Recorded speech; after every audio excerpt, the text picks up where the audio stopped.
Hello everyone. What would you do if there was nothing to do?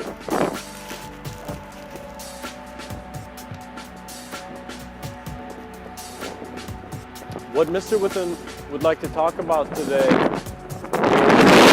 is how man acknowledges the certain state of being which he calls boredom, or when he acknowledges something that he sees there's nothing for him there. He literally, his mind, who has a human experience, don't even conceive a presence there. So you don't even know it, you know?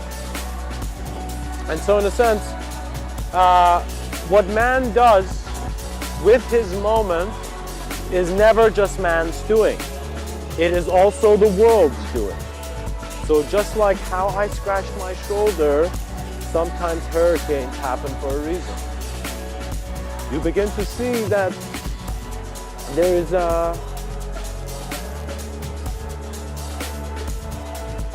is a profundity that you actually find in yourself at some point in life. The earlier you find it, the more mindful your choices shall become. The later you shall find it, the more able you shall become. You becoming mindful at an earlier age. Because you've lived in suffering, in a sense, we also know what is beyond suffering very well. You cannot just play a game and not be aware of who won or lost.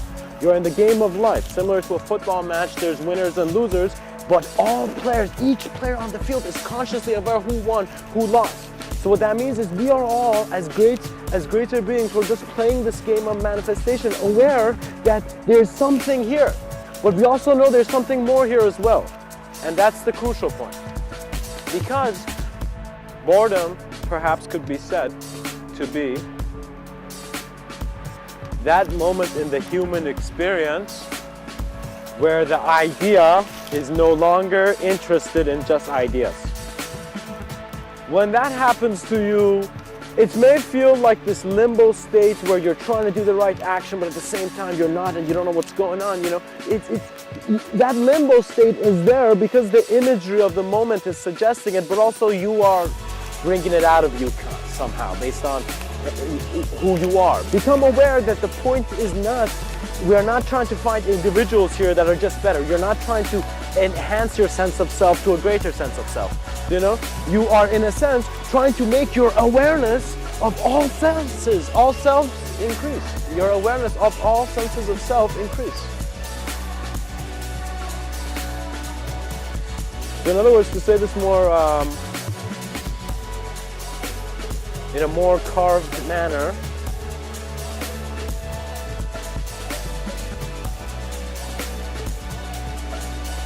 there is nothing here, and that's why we feel we are in a dream. Because once we acknowledge all the images beyond what the dream suggested, you are found in an instant of being and knowing where duality is not you, but you are observing all duality. It's like that moment where you suddenly see the contents page of the book and you're totally aware of the potential of this book. You're totally aware of the potential of the human being. You know, it's as if we started reading a book and we forgot that we were outside of that book, you know? And we're constantly reading, and every year we're just, as the world's turning, you know, the pages are being turned.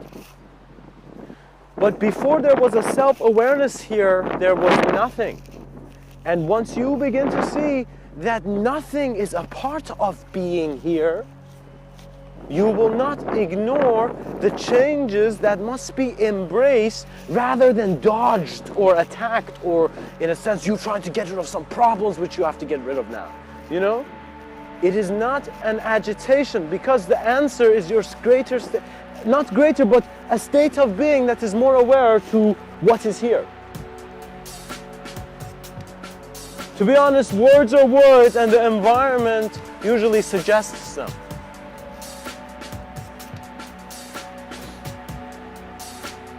The way I speak is in a manner where there is no one speaking, but just observance of what is present here.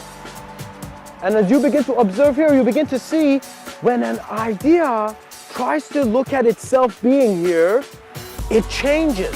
There's a phenomenon that happens that you are never the same being. But in your consideration, in you slowing down reality to a certain range, yes, you are a solid being. The truth is simultaneous, but different in regards to the different states of being. What that means is many mystics back in the day realized that this body was made of the elements, right? Now, regardless of what is being taught in medicine today, there was a sense of health back in the day that was not relevant to what is in the plane of existence. You know, survival is a game to a certain range of view and association. But when you move beyond that, the sustenance of your body comes out of the shapeless. And I can't really explain it, but it's as if you will sit down and you would wonder where you are and you can't find it. Because you are also aware of the observance. It's as if once you see you're a little multidimensional, you can't just be a little. You will see, your mind will realize it. And it's like that moment where we just took our face out of that book where we thought we were the character in. And you know, you don't have to close the book. You know, I like to, Mr.Within likes to talk about ego and personality and identity in the sense that, think of it, it's a book.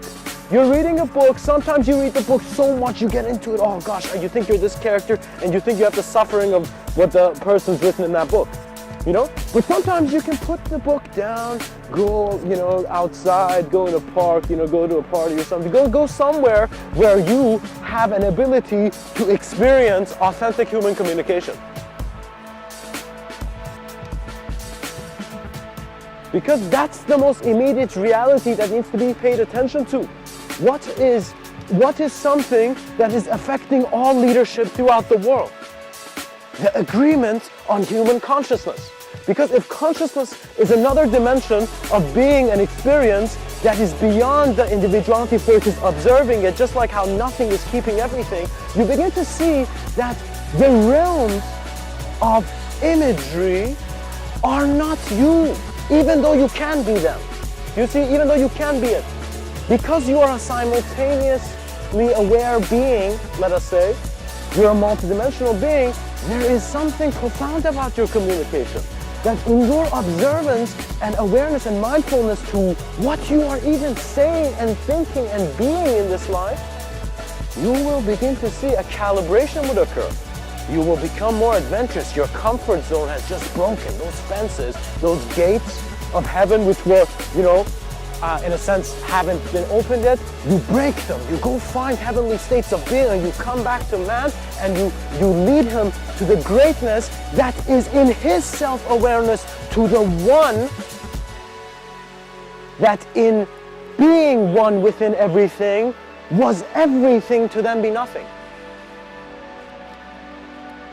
When your state of consciousness recognizes that the symbol is simply a ladder, you know, and as your state of being and awareness changes, like let's say if you're someone who hasn't had a fight and you read a book on fighting, you tell me now, let's say one kid, let's say the version of you who's just read the book, would he be better in a fight, or the version of you who'd already been in a fight and just knew and had that alertness?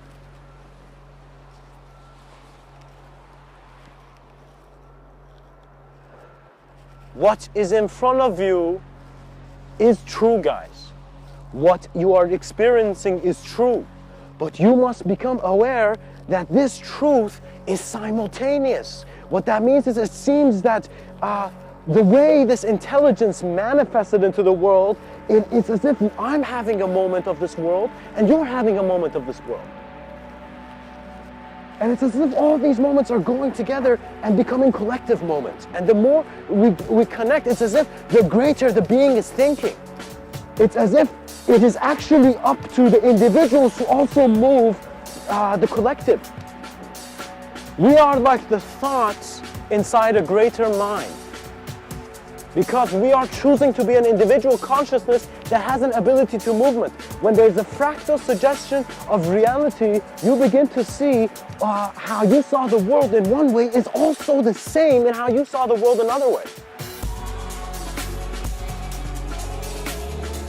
And so as we fly out from the quantum realms and go begin to see what's in the black holes in space, you see that it is all about existential acceptance, existential allowance, and how you as a being are communicating to yourself, you're conscious or not. Forget any kind of therapy and just immediately bring your attention to what is alive right now.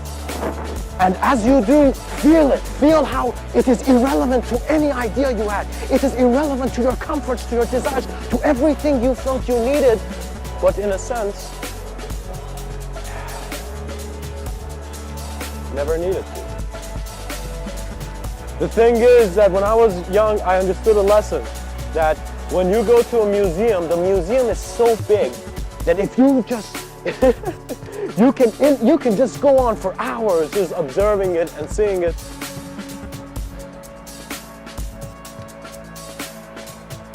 But you will begin to see when you go to a museum, for some reason, it is very good to take your time. What that means is, don't be misled into thinking that because you have to do something to survive, you're not paying enough attention to the moment you're in.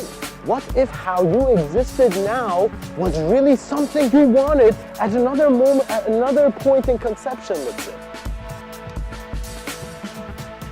The intentions of many beings that come into individuality are not weaved by the beings, but by the plane. So sometimes when you see you have intuition or you have a sense of collectivity, that is your world communicating to you.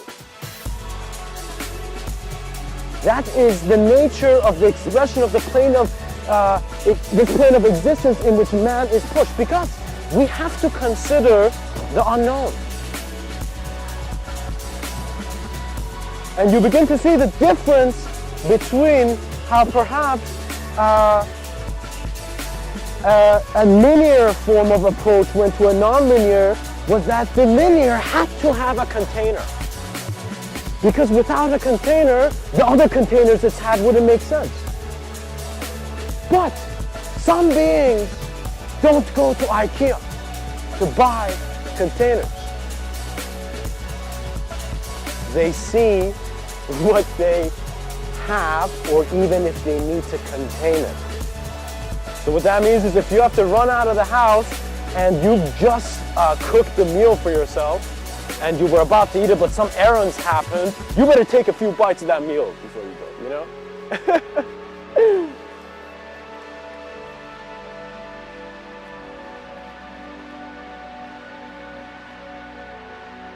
The plane of existence is also communicating, guys.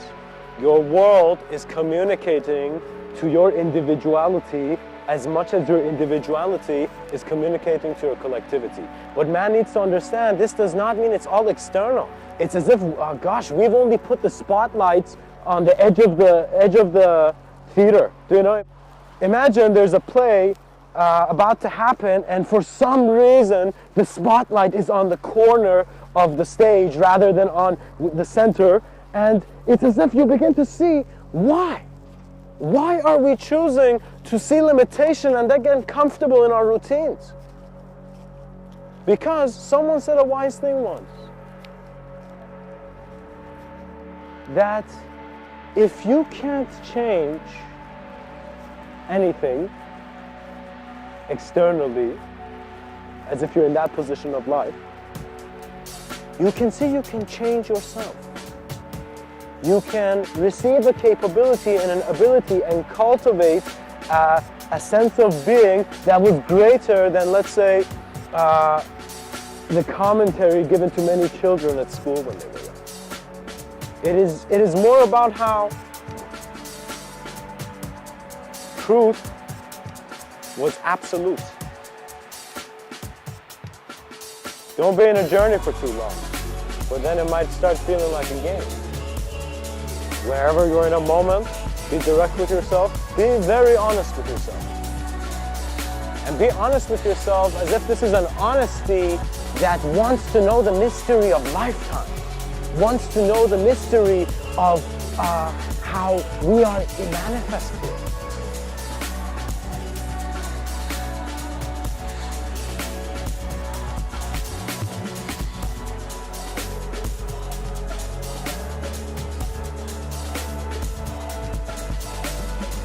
For as the seasons changed,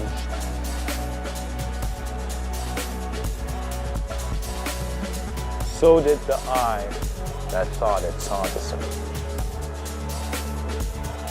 Give yourself a clear moment of observing humanity. Realize every moment is a communication and there are profound things happening. There's no reason to get bored. There's no reason to become too inactive externally. Actually, what I realize is that externally, you need to be extremely active.